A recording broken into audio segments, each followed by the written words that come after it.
Hey guys, NCS Fan 001 here for another one of those trophy list analysis videos. You can probably tell I sound a little bit annoyed right now. To be fair, we were all expecting what I'm about to review, but that doesn't mean that we can't still be annoyed by it. Today's game is Call of Duty Black Ops 6 for the PS4 and PS5.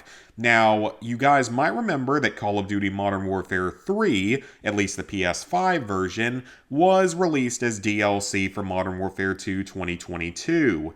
Now, in that case, it was annoying, but in some ways it made a little bit of sense because the game was originally planned to be basically a DLC for Modern Warfare 2.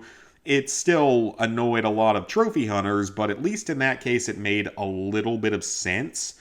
But now we get to Black Ops 6, which is now the second DLC for Modern Warfare 2 2022. So this is all something to do with the whole COD HQ thing, which a lot of people are really getting annoyed by. No one really wants it to keep going this way. All the comments about this whole decision are overwhelmingly negative. And this is partially because the PS4 version of the game has a platinum trophy, whereas the PS5 version is just DLC. So maybe Activision will get the message and stop doing this at some point because it's really, really annoying and it's really screwing over trophy and achievement hunters. Then again, it's not like they care about them or anyone else but themselves anyway. But that being said, I feel obligated to go over the trophy list because, one, I'm going to have to play it eventually to get my Call of Duty PS5 version back to 100%. And because at this point in time I've done almost every Call of Duty game in existence, I'm currently only missing 4 of them, being Black Ops Declassified, which I do plan to do at some point fairly soon, the PS3 version of Advanced Warfare, which I don't really plan to do, PS3 version of Black Ops 3, which is unobtainable, and then Black Ops 4, yeah, that's just not going to happen. So the PS5 version of Black Ops 6 comes with a total of 44 trophies, worth 1,035 points. 3 golds, 10 silvers, 31 bronzes, and no platinum. But once again, the PS4 version is a separate trophy list with a platinum trophy. So, let's take a look. Now, I will say there is a possibility that depending on how certain trophies work, if they can be unlocked in multiple modes, then it is possible that this could actually be one of the easier Black Ops games that we've gotten, but we'll get to that a little bit later on. I will also say that there's no absurd 66,666 zombies kills trophy, which was something that had been rumored from a leaked achievement list, but thankfully it did not make it in, so I guess Activision took a little bit of mercy on us. So we're starting out with 2 gold trophies, Case Closed and Case in Point. These are for completing the campaign on any difficulty and completing the campaign on veteran difficulty, very typical Call of Duty trophies. Now we go to a bunch of bronzes. Unexpected Move. Complete Bishop Takes Rook in campaign on any difficulty. Talent Acquisition. Complete Blood Feud in campaign on any difficulty. I'm not going to keep saying on any difficulty because that's how all these bronze trophies are. Breaking News. Complete Most Wanted in campaign. Bunker Busters. Complete Hunting Season and The Cradle in campaign. Head Games. Complete Emergence in the campaign. Jackpot, complete High Rollers in the campaign. Grounded, complete Ground Control in the campaign. Consolation Prize, complete Under the Radar in campaign. Capital Punishment, complete Separation Anxiety in campaign. Oh, so they named this one after one of my dogs that has severe separation anxiety. Buried at Sea, complete Checkmate in the campaign. So that must be the final story mission. Or I wonder if it's going to be like Black Ops Cold War where it's 2 potential separate final missions depending on the choices that you make throughout it. So now we're going to start looking at the miscellaneous trophies. Covert Agent in Blood Feud reached the guild meeting without ever breaking stealth. So that's a pretty typical stealth trophy in a Call of Duty game. We get those in a lot of the games. Party's Over in Most Wanted perform 5 takedowns on guards in the Gala without being spotted. So I'm wondering if those missions are going to be anything like, that one mission in Cold War where you were sneaking around the Soviet embassy, or if it's going to be like a more, open world type mission or what. I guess we'll have to see though. Full Clear in Hunting Season, complete every POI on the TAC map. So that sounds like it would be some kind of open world mission to where you're going to be going around completing separate things, which I'm totally okay with doing that for like 1 or 2 missions out of the game. Just Modern Warfare 3 kind of overdid it with about 40% of the trophy list or 40% of the campaign being those open combat missions. Skewer the winged beast in Under the Radar, have the SAM target itself and the helicopter. I don't really know how that works, but okay. Bulldozed in Ground Control, crush 25 enemies while driving the tank. We haven't gotten to drive a tank in a while, so that should be fun. David vs. Goliath in Checkmate, destroy the APC using an RCXD. So now we're off to 2 silver trophies, starting with Dipped in Gold for purchasing all Safe House and player upgrades in the campaign.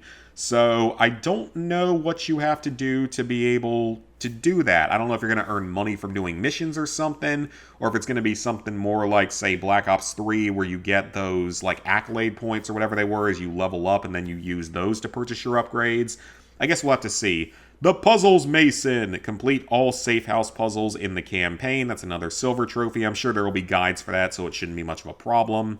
Seek and Destroy. Get 2 kills with a single remote-controlled throwing knife from at least 50 meters away. Now, that's a bronze trophy, but since when is there such thing as a remote-controlled throwing knife? That's gonna make for some probably interesting moments in the multiplayer. Rapid Reflexes. Get 5 headshot kills during a single use of Adrenaline Stim in campaign. I feel like we've had trophies like that before. That's probably not going to be anything too bad. Close Combat Specialist. Perform 10 takedowns in campaign. I'm pretty sure we had a trophy just like that in Cold War, except it was for body shields instead. Destructive Wake. Get 5 or more kills with a single score streak in campaign. So I guess we're going back to using score streaks in some levels in a similar fashion to Modern Warfare 3 2023, which I'm totally okay with. Shouldn't be much of a problem. I'm sure that trophy's pretty easy.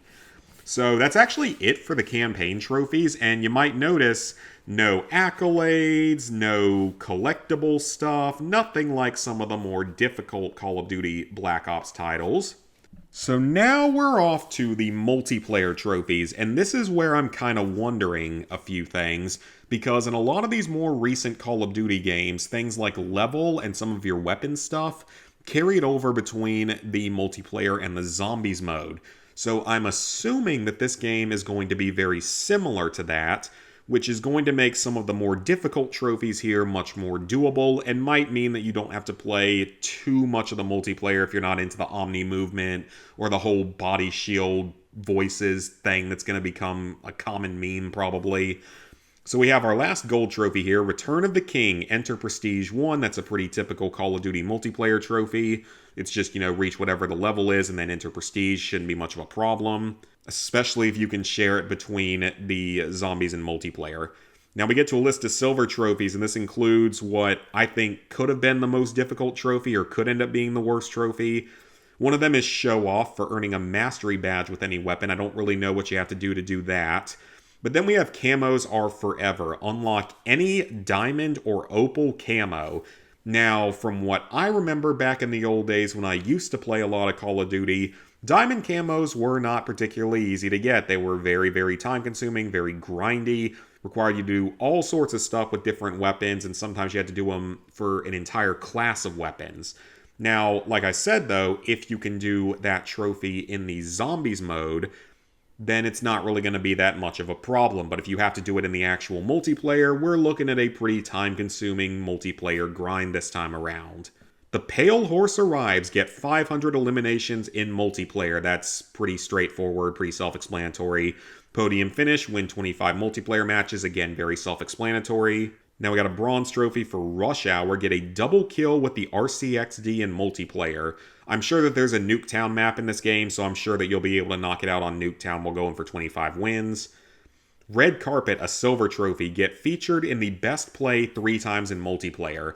So along with that potential diamond camo trophy, I feel like this trophy is going to give me in particular a lot of issues, because in Black Ops Cold War, when I was working through the multiplayer trophies, it took so long for me to get even one, feature, whatever it was, best play, or it wasn't final kill cam. It's not like the old games. It's whatever they consider to be the best play. Even in games where I was completely dominant, by far the best player on the team, I usually would never end up getting this award. So that one kind of concerns me, because I am not the luckiest person in the world and will probably take much longer than I should to get this. Doing your part. Complete the training course in multiplayer. That's a bronze trophy. Seems very easy. Betrayal. Kill an enemy from behind at close range while disguised by the sleeper agent. That's another bronze trophy. I'm assuming that's one of the score streaks or abilities. Probably pretty easy though. Heavy Ordnance Specialist. Destroy 50 aerial score streaks with launchers in multiplayer.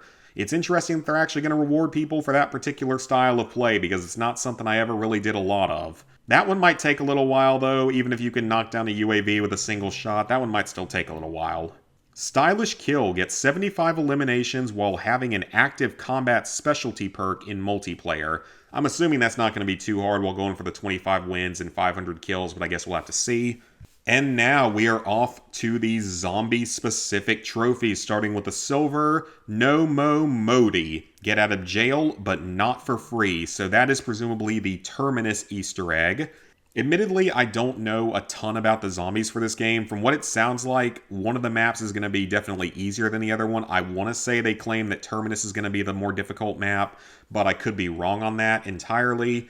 But I'm assuming that that is going to be the Easter egg for Terminus. So, I mean, it might be like the one in Cold War that was actually pretty easy to get through, so I guess we'll have to see. Now, a couple of bronze trophies. Culinary Delight. In Terminus, consume a fish cooked with a special ingredient. I feel like that is vague enough that it could be part of an Easter egg or something, but I guess we'll have to see. And then Treasure Hunter. In Terminus, find the final talisman. Again, I feel like that's something that could potentially be part of the Easter egg, or it might just be a side Easter egg or just a random collectible or something. But those are the only 3 trophies for the Terminus map. Then we have another silver trophy, Bye Bye Dark Ether, or Aether, however you wish to pronounce it. Help the lost scientist complete his experiment. That is presumably the Easter egg for the Liberty Falls map. Then we have 2 more bronze trophies, World Domination. In Liberty Falls, tap into your supervillain side. That's a pretty vague one. And then Deadwood in Liberty Falls, achieve a sporting high score. So presumably that's some kind of mini game if I had to guess.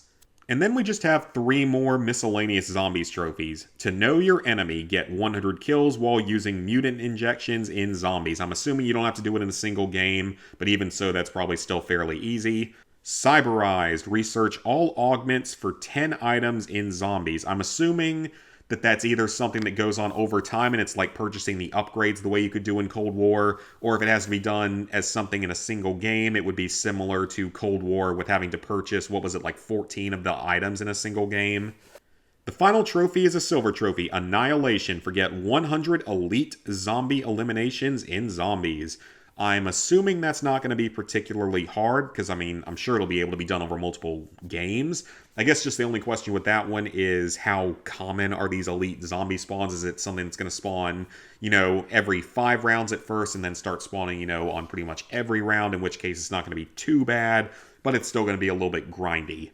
So overall, like I said, there's a possibility this might be one of the easier Call of Duty Black Ops trophy lists. The campaign is pretty typical. Just complete the campaign on veteran and do miscellaneous actions in most of the missions. There's nothing mentioned about, collectibles, about accolades, or any of that kind of stuff that we've seen in some of the previous games. The zombies trophies are, or at least look, shockingly easy, unless the Easter eggs are something insane. The zombies trophies seem to be very, very straightforward overall. And of course, there will be guides out fairly quickly once people figure out the Easter eggs and everything, so I'm not too worried about the zombies. I'm actually most worried about the multiplayer this time around, in all honesty, because a few of the multiplayer trophies will be a lot easier if you can do them in the zombies mode, if they carry over between it, mainly the camos and stuff. And then the getting the best play 3 times is heavily luck-based, and like I said, I'm not lucky. I got completely not screwed over, but just I could never get it to work out for me on Cold War, so I guess we'll have to see about all those, but there's no trophy for some god-awful game mode that no one plays, that died off within like a few weeks of the game coming out. So overall, this definitely looks like one of the easiest Black Ops trophy lists we've gotten. I would say that if you can do the camos and prestige in zombies, or they work between both zombies and the multiplayer, then I would say that this game is probably only going to be about a 4 out of 10 in difficulty. Again, that might depend a little bit on the Easter eggs and that one other multiplayer trophy for the best plays, but I don't see it being particularly hard if that works between both modes. If those have to be done in the multiplayer, It might not up the difficulty that much, maybe a 5 out of 10, but it would up the time. So the time to platinum, I estimate, would probably be somewhere between 30 and 40 hours overall, unless, well, now that I think about it, it depends. Yeah, it might take even longer than that. It might be something like 40 to 50 hours. I guess it's going to depend on where you can earn some of these trophies and just how grindy a few of these things actually are. But I would expect this game to be something like a 4 out of 10 in difficulty and like 40 to 50 hours, but maybe less depending on how certain trophies work. So I don't think it's going to be too bad at all. The game actually looks really good. So thank you guys for watching. If you enjoyed, go ahead and leave a like, subscribe, ring the bell if you haven't done so already. Black Ops 6 releases worldwide on Friday, October 25th, so the end of this week. I'm not planning on buying it day one, but there's possibility that I might want to buy it early on just so I can knock out all the multiplayer crap earlier. So I guess we'll have to see. So thank you guys for watching. I'll see y'all back here real soon for another trophy video.